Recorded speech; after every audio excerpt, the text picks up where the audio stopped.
চলে এসেছি জোড়া ইলিশের পর্ব নিয়ে। সরস্বতী পুজোর দিন সন্ধেবেলা চলে গিয়েছিলাম শিমুলতলা বাবাইয়ের মামার বাড়ি।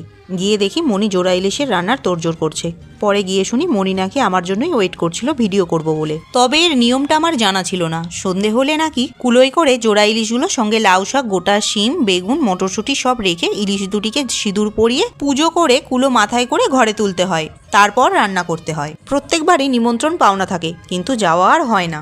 ভুটু পেটে থাকতে লাস্ট গিয়েছিলাম, আর এই 2026-এ গেলাম। তবে বনগার বাবা মিস করে না, শ্বশুরবাড়ি বলে কথা। ভুটুকে খাওয়ানোর পর আমরাও সব খেয়ে নিলাম। আমার থালা দেখেই বুঝতে পারছো পুকুর হয়ে গেছে, সেই পুকুরে ইলিশের মুড়ো। এই ঝোলটা যে কি স্বাদ হয়, আহা অপূর্ব। আরেকটা কথা কি জানো, এই রান্নাটা পরে করলে কিন্তু এমন স্বাদের হয় না। আর খাওয়ার পর মাছের কাঁটাগুলো যেখানে সেখানে ফেলা যায় না, সব একসঙ্গে রেখে জলে ফেলে দিয়ে স্নান করে নিতে হয়। জোড়া ইলিশের সেবা নিয়ে এবার বাড়ি ফেরার পালা। বাড়ি গিয়ে তো আবার গোটা সিদ্ধ রান্নার তোড়জোড় করতে হবে। আজ এটুকুই, গোটা সিদ্ধ নিয়ে আসছি নেক্সট পার্টি। টাটা।